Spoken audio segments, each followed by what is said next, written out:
যারা আজকে বাংলাদেশ থেকে যাবেন আমাদের অবশ্যই জানা উচিত যে আমাদের প্রিপারেশনটা কোথা থেকে শুরু হতে পারে। প্রথমে আমি বলতে চাই স্টুডেন্টদের জন্য এবং প্যারেন্টসদের জন্য, আপনারা যখন প্রিপারেশনটা নেবেন প্রত্যেকটা স্টুডেন্টদেরকে চিন্তা করতে হবে যে আমাদের একাডেমিক কোয়ালিফিকেশনটা কী আছে, আমার গ্রেডিংটা কী আছে, আমাদের একাডেমিক স্ট্যান্ডিংটা কী আছে। তারপর আমার জানতে হবে যে আমার ইংলিশের প্রফিসিয়েন্সিটা কত। তারপরে খুবই ইম্পর্ট্যান্ট একটা বিষয়, সেটা হচ্ছে আমার ফাইন্যান্সিয়াল ক্যাপাসিটিটা কেমন। আমি যদি একজন জেনুইন স্টুডেন্ট না হই, একটা জেনুইন স্টুডেন্ট করে নেওয়ার মতো যে প্রসেস এবং ডকুমেন্টেশন আমাদের ইমিগ্রেশনে জমা দিতে হবে, সেটা আসলেই খুবই গুরুত্বপূর্ণ জানা। এই জন্যই যে জেনুইন স্টুডেন্ট যদি আমরা না হতে পারি, অস্ট্রেলিয়াতে ভিসা করে নেওয়াটা খুবই অসম্ভব একটা বিষয়। তো প্রাথমিকভাবে আমাদের যেটা চিন্তা করা উচিত, যে আমাদের পারসেপশন, আমাদের চিন্তাটা করা উচিত যে আমি একজন স্টুডেন্ট, আমি এখান থেকে উচ্চশিক্ষার জন্য যাব, সেখান থেকে আমি সত্যিই একটা ভালো ডিগ্রি নেব এবং এই ডিগ্রিটা নিয়ে আমি দেশে ফিরে এসে দেশের জন্য কিছু করব। এই যে পারসেপশনটা, চিন্তাটা, এই চিন্তাগুলোরই প্রতিফলন আমার ডকুমেন্টেশনেই আসলে প্রকাশ করে। কীভাবে জানেন? আমাদের স্টেটমেন্ট অফ পারপাস, এটা এমন একটা ইম্পর্টেন্ট ডকুমেন্টস, যখন কেস অফিসার তোমার অ্যাপ্লিকেশনটা যখন ওপেন করবে, সে ওপেন করার মাধ্যমে কিন্তু বলে দিতে পারবে যে তুমি কি আসলেই তোমার ইন্টেনশনটা কী। তাহলে আমাদের প্রাথমিকভাবেই আমাদের মনের যে চিন্তাটা, যে আমি আমার ফাইন্যান্সিয়াল ক্যাপাসিটি, আমার একাডেমিক ডকুমেন্টেশন এবং ইংলিশ প্রফিসিয়েন্সিটা যদি সঠিক থাকে, সেটা অস্ট্রেলিয়ান ইউনিভার্সিটির জন্য যদি অ্যাকসেপ্টেবল হয়ে যায়, তাহলে কিন্তু প্রাথমিক পর্যায়েতেই আমি একটা লেটার অফ অফার পেতে পারি। আমি যখনই অস্ট্রেলিয়াতে বা প্রেফার্ড বা পরিচিত যেসব দেশগুলো উচ্চমানের শিক্ষা দিয়ে থাকে, রাইট, সেখানে যেতে হলে আমাদের অ্যাফোর্ডেবিলিটা দেখতে হবে, যে আমাদের ফাইন্যান্সিয়াল ক্যাপাসিটিটা কেমন আছে। প্যারেন্টসদের জন্য বলছি, আপনারা ভাবছেন আপনাদের ছেলেকে 6 মাসের জন্য টিউশন ফি দিয়ে দিবেন, তার পাশাপাশি থাকতে পারে লিভিং কস্ট, তার পাশাপাশি থাকতে পারে হচ্ছে কি ফুড কস্ট, অ্যাকোমোডেশন আর অন্যান্য ট্রান্সপোর্টেশন, অনেক কস্ট থাকতে পারে। সো এই বিষয়টা খুবই ইম্পর্টেন্ট জানার জন্য, আমার ছেলেটাকে 6 মাসের টিউশন ফি যদি দিয়ে দিই, সে কি সার্ভাইভ করতে পারবে কি না। অনেকে এক্সপেক্ট করে থাকে যে আমি 6 মাসের ভিতরে একটা জব নিয়ে নেব, জব নিয়ে আমি তাহলে টিউশন ফিটা পরের সেমিস্টারগুলো আমি আর্ন করে নিতে পারবো। এখানে কিছু ব্যাপার আছে যেটা আপনাদের বলা উচিত এবং আপনাদের অবশ্যই জানতে হবে যে এই 6 মাসের জন্য আমাদের কস্টিংটা কত আসছে। আমাদের যদি কস্টিংটা হয় যদি 15 লাখ টাকা বা 18 লাখ টাকা বা 20 লাখ টাকা, সেই কস্টিংটার পরে আমার ছেলের কিছু সাপোর্টিং ফান্ডস বা কিছু অর্থ নিয়ে যেতে হবে। সেই নিয়ে যাওয়ার পর তার লিভিং কস্ট আছে, তারপরে তার ট্রান্সপোর্টেশন কস্ট আছে, ফুড কস্ট আছে। ওগুলো দিয়ে যাওয়ার পরপরই একটা স্টুডেন্ট সাথেই জব পাবে না, তার জন্য তার একটা অ্যাফোর্ড দিতে হবে। এটা খুবই ইম্পর্টেন্ট একটা বিষয় যে ফাইন্যান্সিয়াল ডকুমেন্টেশনটা কীভাবে করতে হবে। আমার অ্যাফোর্ড থাকতে হবে যে আমার স্টুডেন্টকে, আমার ছেলেকে বা আমার মেয়েকে যখন উচ্চশিক্ষার জন্য পাঠাবো, 6 মাসের মধ্যে একটা জব করে কখনোই পরের সেমিস্টারে টিউশন ফি দেওয়াটা কখনোই সম্ভবপর বলে আমি মনে করি না। তারপরে আমি মনে করি যে একটা স্টুডেন্টে যখন আমরা প্রিপেয়ার করি, ডকুমেন্টেশনটা গ্যাদার করি, ডকুমেন্টেশনে গ্যাদারিংয়ের পরে কী ডকুমেন্টেশন লাগতে পারে, অবশ্যই আমাদের ইয়ার 10-12 যেটা আমরা হাই স্কুল, এসএসসি, এইচএসসি ডকুমেন্টেশনের পাশাপাশি এ লেভেল, ও লেভেল হতে পারে, এগুলো প্রিপেয়ার করে আমরা পাশাপাশি পাসপোর্ট কপি লাগবে, তারপর লাগবে হচ্ছে গিয়ে আপনার আইএলটিএস বা পিটির রেজাল্টটা। সো এই ডকুমেন্টেশনগুলো নিয়ে আমাকে ইউনিভার্সিটিতে দিতে হয়। আমরা যখন চিন্তা করব যে উচ্চশিক্ষার জন্য অস্ট্রেলিয়া, আমাদের অবশ্যই মেকশোর করতে হবে আমাদের ইন্টেনশনটা ট্রু এবং জেনুইন। ডকুমেন্টেশন থেকে এই বিষয়টা এত গুরুত্বপূর্ণ যে ডকুমেন্টেশন থেকে শুরু করে সাবমিশন থেকে এবং ইউনিভার্সিটি অ্যাকসেপ্টেন্স এবং ভিসা সাকসেসটার বিষয়ে এই জেনুইন জিনিসটা আসলেই সত্যিকারই বের হয়ে আসে।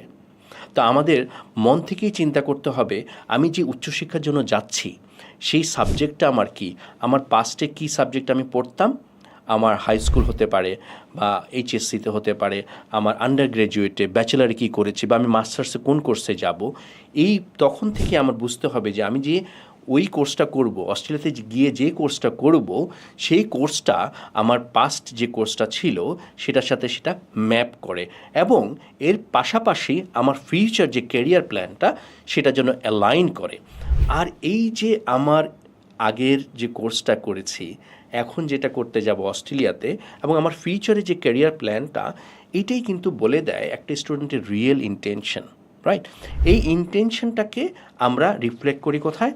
এসওপিতে, স্টেটমেন্ট অফ পারপাসে, রাইট? এই স্টেটমেন্ট অফ পারপাসটা আমরা কেস অফিসারকে দিয়ে থাকি এবং কেস অফিসারটা সেটা অ্যাসেস করে এবং সেটা ম্যাপ করে কোথায়, অ্যালাইন করে কোথায়? তুমি যে ডকুমেন্টেশনটা দিয়েছ। সো ডকুমেন্টেশনটা তোমার রিফ্লেক্ট করছে তোমার ইন্টেনশন, এসওপিতে তুমি সেটা লিখে দিচ্ছ এবং কেস অফিসার সেটা রিভিউ করছে। এখন এইখানেই হচ্ছে গিয়ে সবচেয়ে বেশি গুরুত্বপূর্ণ একটা অধ্যায়, যেখান থেকেই তোমার ভিসাটা হবে কি হবে না সেটার বিষয়ে অ্যাসেস করতে পারে একটা কেস অফিসার।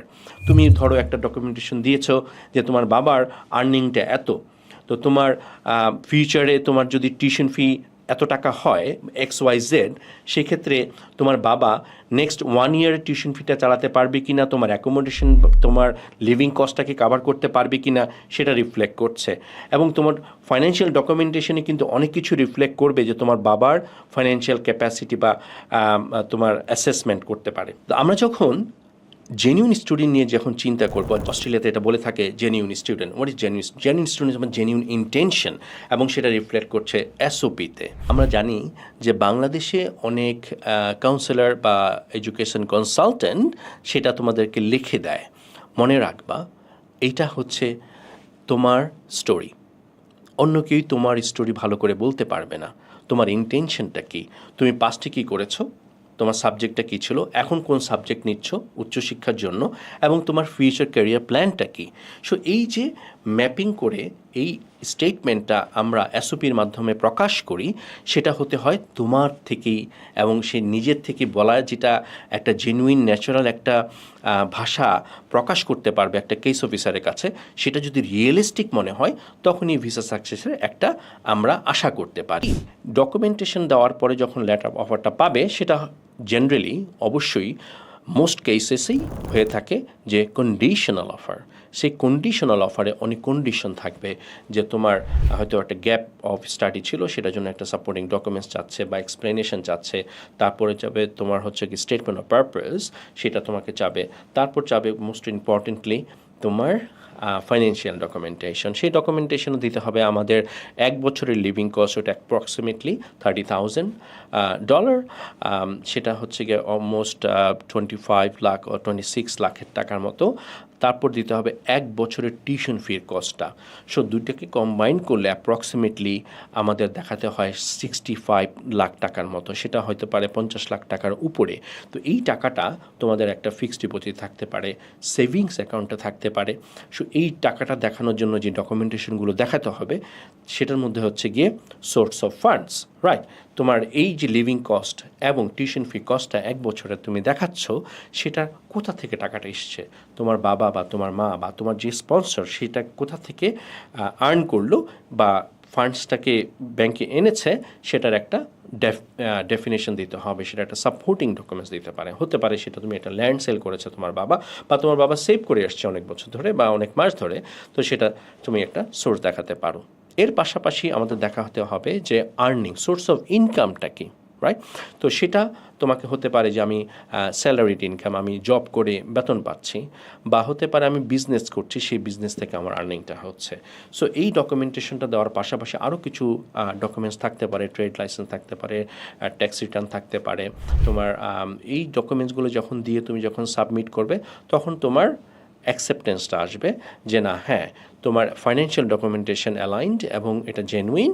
তখন ইউনিভার্সিটি অ্যাসেস করে তোমাকে আনকন্ডিশনাল অফার দেবে। আর এই আনকন্ডিশনাল অফারটা আসার পরেই আমরা প্রস্তুতি নেব যে টিউশন ফিটা দেওয়ার জন্য।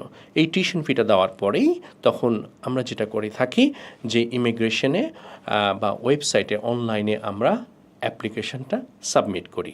নাও আমরা যখন অ্যাপ্লিকেশনটা অনলাইনে সাবমিট করি, তখন কখনো দেখা যায় যে আমাদের 2 সপ্তাহ ভিসা হয়ে যাচ্ছে কারো, আবার কারো 3 মাসও লেগে যাচ্ছে, মাঝে মাঝে আমরা ওয়েবসাইটে কিছু কিছু গ্রুপ দেখি বা ফেসবুকে যে আমার 3 দিনে ভিসা হয়ে গেছে।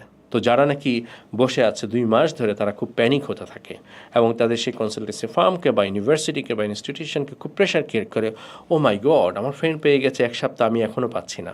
এই বিষয়টা আসলে অনেক কিছুর উপর ডিপেন্ড করে যে তোমার কেসটা কোথায় যাচ্ছে, কোন কান্ট্রিতে যে কেস অফিসার সেটা অ্যাসেস করছে এবং তার প্রেশারটা কেমন, তার কতগুলো অ্যাপ্লিকেশন নিয়ে সে ডিল করছে, এগুলোর উপর ডিপেন্ড করে। কখনো ডিপেন্ড করে যে তোমার ডকুমেন্টেশন ভেরিফিকেশনের জন্য ইমিগ্রেশন থেকে সেটা তোমার ব্যাংকে সেটার ভেরিফিকেশনের জন্য পাঠানো হয়, সেটা সেখান থেকেও ডিলে হতে পারে। এটার জন্য একটা লাইভ এক্সাম্পল বা লাইভ একটা স্ট্যাটাস ওয়েবসাইটে দেওয়া থাকে এটা ইমিগ্রেশনের, সেটা তুমি দেখতে পারবে জেনারেলি কতদিনে এই ভিসাগুলো, স্টুডেন্ট ভিসাগুলো প্রসেস হচ্ছে, 50% কেসেস কতদিন প্রসেস হচ্ছে, 100% কেসেস কতদিনে প্রসেস হচ্ছে। তো সেটার একটা রেফারেন্স অলওয়েজ আছে। মনে রাখবে অবশ্যই অস্ট্রেলিয়াতে বা যেসব ভালো ভালো দেশগুলো আছে আমাদের, যেমন কানাডা, ইউএসএ, ইউকে, এই দেশগুলোর মাঝে এই কোয়ালিটি অফ এডুকেশন এনশোর করার জন্য ওদের সমস্ত ইনফরমেশনগুলোই কিন্তু অফিসিয়াল ওয়েবসাইটে অ্যাভেলেবল আছে। তুমি বিস্তারিত বিষয়গুলো সেখান থেকে জানতে পারবে।